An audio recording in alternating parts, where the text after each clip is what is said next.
You know, one of the big things that we love about any event that is put on by the Hinge team is not only is it inspiring, but it's packed with incredible information. I had about 12 companies. I spread them all out over the conference table and I looked for patterns. What I found out was they were almost identical if they were financially healthy.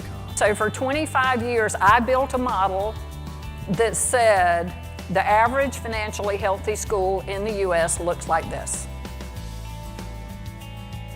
There's not a lot of help in this area in our industry. And no matter what education level you have, college, master's degrees, you don't encounter a lot of the financial assistance that you need to operate a childcare business. To be able to have a budget already set up and to have someone tell you who's looked at lots and lots of spreadsheets and budgets from daycare centers all over the country and see what are those numbers that I should be looking for, that I should be trying to hit to make sure that my company financials are healthy. It's tools I can take away. I mean, really things where I can go back and look at how am I structuring my pricing, how am I communicating that information to the families, and how does that all come back together to make myself ultimately a more profitable business. This is a powerhouse. I hope you'll take the time to get to know the people who are here.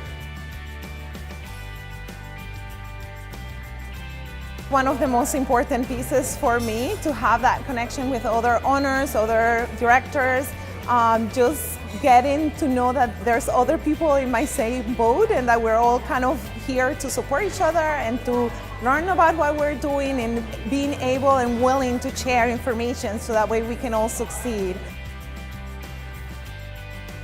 A lot of times, not having the in-depth knowledge of ways to financially strengthen our program has been a challenge, but that's why we're at Thrive conferences to make sure that we have that stability in our financial program. I left here today knowing that we're on the right track, that what we've been doing for the last 12 years is making sense. The numbers are getting clearer and clearer, and that we kind of have a roadmap for where we need to go to be more profitable. None of us entered this industry to make a lot of money. We just didn't. We entered it because we loved the mission. But it's okay for you to do really well.